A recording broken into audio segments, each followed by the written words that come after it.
Hello friends, मैं Amit Kaushal, Jupiter study abroad consultant Chandigarh से। आज जो मैं ये वीडियो बना रहा हूँ, हम इसमें स्टडी इन यूके की बात करने वाले हैं, क्योंकि स्टडी इन यूके इस टाइम पे बहुत ज़्यादा ट्रेंड कर रहा है और January intake is on full swing. जैसा आप सारे जानते हैं कि यूके जो है, अगर हम पॉपुलर और टॉप स्टडी डेस्टिनेशंस की बात करें, specially in English speaking world, तो यूएस नंबर 1 पे आता है, नंबर 2 पे यूके आता है।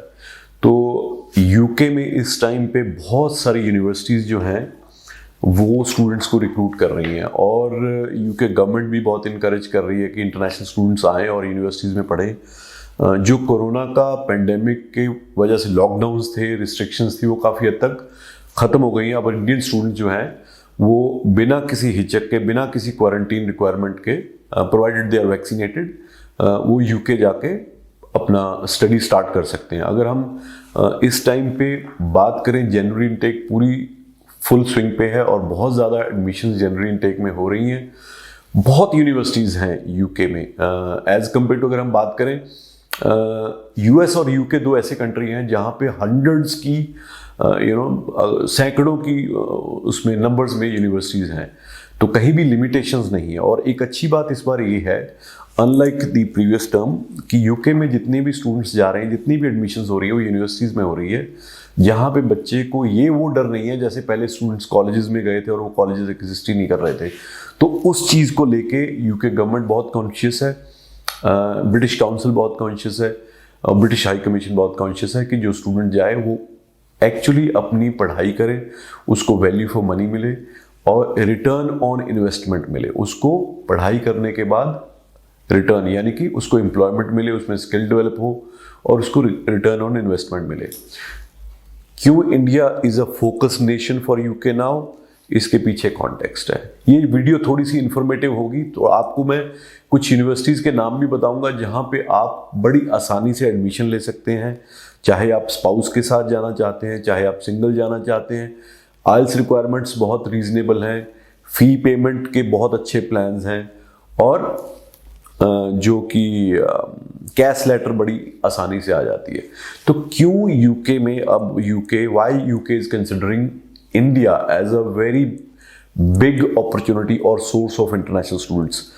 एक तो ब्रेक्सिट होने के बाद बहुत ज़्यादा जो students other parts of European countries से आते थे वो अब नहीं आएंगे, क्योंकि यूके में अगर आपने other part of European countries से आना है तो आपको स्टूडेंट्स को वही ट्यूशन फी देनी पड़ेगी जो कि इंटरनेशनल स्टूडेंट्स को देनी पड़ती है, जैसा कि पहले नहीं था। तो आपको बड़े सिंपल तरीके से समझा दूं कि एक यूके का स्टूडेंट है, एक इंटरनेशनल स्टूडेंट है, जैसे इंडिया से गया है। अगर एक यूनिवर्सिटी में इंडिया से जाने वाले स्टूडेंट की सेम कोर्स के लिए फीस 12,000 पाउंड है, तो यूके का जो वहाँ का सिटीजन है या वहाँ का रेजिडेंट है, उसके लिए सेम कोर्स में, सेम यूनिवर्सिटी में जो फीस है वो 6,000 पाउंड है। तो पहले क्या था, जब तक ब्रेक्सिट, यानी कि यूके जब तक यूरोपियन यूनियन में के बीच में था, यानी कि उनका ब्रेक्सिट एग्जिट नहीं हुआ था, तब तो जितने भी यूरोपियन यूनियन के देश थे, चाहे वो फ्रांस हो, जर्मनी हो, बुल्गारिया, ये जितने भी कंट्रीज थे, वहाँ के स्टूडेंट अगर यूके में आके पढ़ना चाहते थे तो उनकी भी जो ट्यूशन फी थी वो एक लोकल स्टूडेंट के बराबर ही थी, यानी कि उनको they were not termed as international student. तो उससे क्या होता था, बहुत सारी जो फीस सीट्स होती थी यूनिवर्सिटीज़ में, वो यही स्टूडेंट्स भर दिया करते थे। अब when they are considered as international students at par with the Indian students, तो वो यूके में आके अब पढ़ना नहीं चाहते। कारण एक तो वो इतने पैसे नहीं खर्चना चाहते, और उनके लिए यूके में आके पढ़ने से दे वुड से कि वो यूरोपियन यूनियन के किसी और कंट्री में जाके पढ़ लेंगे जहाँ पे उनको एज ए डोमेस्टिक स्टूडेंट ही ट्रीट किया जाएगा। एक कारण ये हो गया। दूसरा कारण ये है कि कहीं ना कहीं जो दूसरा सबसे बड़ा source of international students country है वो है चाइना।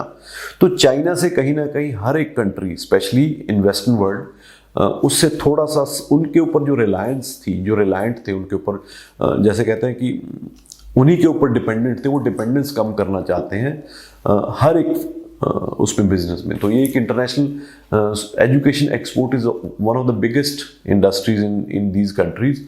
तो वो भी एक कारण है why they are focusing on Indian students now. दूसरा, इंडियन स्टूडेंट्स के लिए अच्छी खबर ये है कि जैसा कि खैर इसको टाइम हो गया कि जो भी स्टूडेंट वहाँ पे पढ़ेगा, चाहे वो 1 साल का कोर्स करेगा, प्रोवाइडेड वो बैचलर या मास्टर या पीएचडी करे, तो उसको 2 साल का पोस्ट स्टडी वर्क परमिट मिलेगा।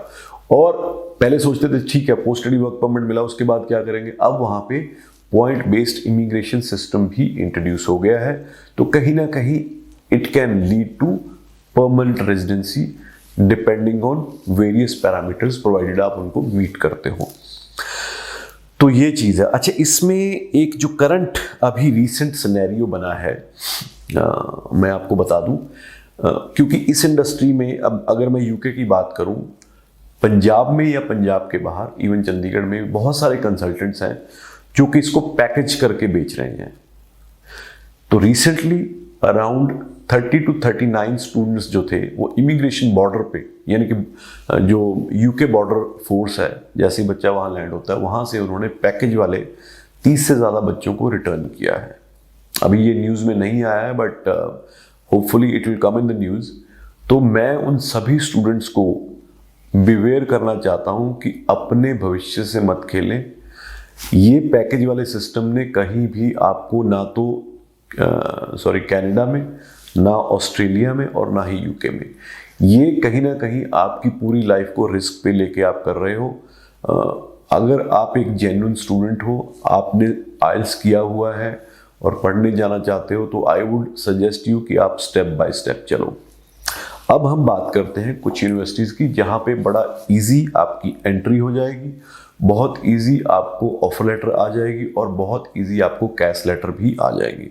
सबसे पहले मैं बात करूंगा बेडफोर्डशायर यूनिवर्सिटी, जो कि ल्यूटन में है। Luton is in the suburbs of London, अब ग्रेटर लंदन एरिया में आता है ल्यूटन सिटी। यहाँ पे फेब में इनटेक है, फेब 2022 में यूजी और पीजी दोनों लेवल के कोर्सेज अवेलेबल हैं। IELTS requirement 6 overall, not less than 5.5 है। पीटीई भी एक्सेप्टेबल है, 58-59 ओवरऑल होने चाहिए। एकेडमिक रिक्वायरमेंट अगर आपने अंडर ग्रेजुएट कोर्स में जाना है तो 60% है, पोस्ट ग्रेजुएट कोर्स में जाना है तो 55% है। 48 आवर्स, 24 to 48 आवर्स में आपकी ऑफर लेटर आ जाएगी। और जो ट्यूशन फी है कैश के लिए, उसका आपको सिर्फ डिमांड ड्राफ्ट बनाना है। वो डिमांड ड्राफ्ट आपके पास ही रहेगा या हमारे पास रहेगा एज द सिक्योरिटी। उसकी जो स्कैन कॉपी है, we will send the scan copy to the university. On the basis of that they will issue you the CAS letter, जिसके बेस पे हम वीज़ा फाइल करेंगे।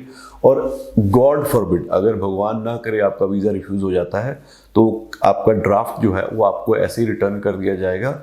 You can cancel that draft और आपको बाहर से पैसा मंगाने की ज़रूरत नहीं पड़ेगी, यहीं आपके अकाउंट में ही वो पैसा रियलाइज हो जाएगा अगर by chance offer visa refuse होता है। तो ये मनी पॉइंट ऑफ व्यू से बहुत ही सेफ ऑप्शन है। Then there is Ulster university, ये बेलफास्ट में है। जनवरी इनटेक अवेलेबल है, वही 6 with 5.5। यहाँ पे जो रिक्वायरमेंट एकेडमिक है थोड़ी सी रीजनेबल है। इसमें पर पीजी लेवल के कोर्सेज हैं, 50% इसकी एंट्री रिक्वायरमेंट और मैक्सिमम गैप 12 ईयर्स का भी एक्सेप्टेबल है विद रीजनेबल एक्सप्लेनेशन। तो इसमें आपको सिर्फ 2000 पाउंड दे के आपको कैश मिल जाएगी। दोबारा बोलता हूँ, अल्स्टर यूनिवर्सिटी बेलफास्ट में है। यहाँ पे ओनली पीजी लेवल के कोर्सेज हैं। रिक्वायरमेंट के लिए मिनिमम 50% होना चाहिए, 6 ओवरऑल, नॉट लेस देन 5.5 होना चाहिए। सिर्फ $2000 दे के आपको 2000 पाउंड देके आपको कैश लेटर मिल जाएगी, जिसके बेसिस पे आप वीज़ा फाइल करोगे। वीज़ा लग जाता है तो आप rest of the fee pay करोगे। Then university of Bradford, university of Bradford जो है ये ब्रेडफोर्ड सिटी है, near Leeds and Manchester. Manchester आज जैसे आप जानते हो बहुत सारे इंडियन कम्युनिटी स्पेशली पंजाबीज वहाँ पे रहते हैं, तो Bradford is a good city near Leeds and Manchester. Available intake 2022 जनवरी है। ओनली पीजी प्रोग्राम है, मिनिमम 55% चाहिए। आइल्स 6 नॉट लेस देन 5.5। मेरे ख्याल यूजी प्रोग्राम भी शायद है यहाँ पे। कैश आपको यहाँ पे भी सिर्फ 2000 पाउंड देके इशू हो जाएगी। Then specially for students who have done LLB, university of law, जो कि बर्मिंघम में भी, इसके डिफरेंट कैंपसेस हैं। बर्मिंघम में कैंपस है, लीड्स में कैंपस है, मैनचेस्टर में और लंदन में है। इसमें जनवरी 2022 इनटेक अवेलेबल है। आइल्स रिक्वायरमेंट वही 6 with 5.5 फॉर यूजी प्रोग्राम और 6 6.5 विद 6 विद फॉर पीजी पे होगा। अगर किसी ने एलएलएम करने जाना है तो 6.5 विद 6 बैंड उसको होने चाहिए। 6,000 पाउंड रिक्वायर्ड है आपकी कैश लेटर के लिए, और इसमें भी स्टूडेंट्स जा सकते हैं। यूनिवर्सिटी ऑफ बकिंगम है, ये बकिंगम सिटी है यूके का। इसमें अवेलेबल इनटेक है जनवरी 2022। इसमें भी 10 साल का गैप रिक्वायर्ड है। आइल्स 6 ओवरऑल नॉट लेस देन 5.5। तो ये कुछ ऑप्शंस हैं जो कि अभी इमीडिएटली आपको ऑफर्स दे देंगे और आपकी एप्लीकेशन एक्सेप्ट होके आप अपनी वीज़ा फाइलिंग कर सकते हो। देर मत करो। कौन कौन जा सकता है जो कि यूके ही जिसका डेस्टिनेशन है, पहली तो वो कैटेगरी होगी। वो कैटेगरी दूसरी होगी जिसने कहीं ना कहीं ऑस्ट्रेलिया में अप्लाई किया था, वीज़ा भी आ गया, वेट की नहीं हुआ, या अप्लाई करना चाहते थे, कहीं और नहीं जाना चाहते थे, यूके। देन कनाडा में कई बार वीज़ा अप्लाई किया, नहीं हुआ, वो भी एक कैटेगरी है। या यूएस में अप्लाई किया था, कनाडा में भी अप्लाई कर लिया, दोनों जगह से रिफ्यूज़ल आ गई। देन तो यहाँ पे बहुत इजी है आज की डेट में, जनवरी इनटेक मिल रहा है, यूनिवर्सिटी की पढ़ाई है, और UK is set to be. सबसे पहले जो लोग इंडिया के जाते थे पढ़ने के लिए विलायत, UK was the destination. So do not wait, pick up your phone, give a WhatsApp or a call on these numbers. We will be more than happy to assist you in getting your dream realized to study in top universities of UK. Thank you so much.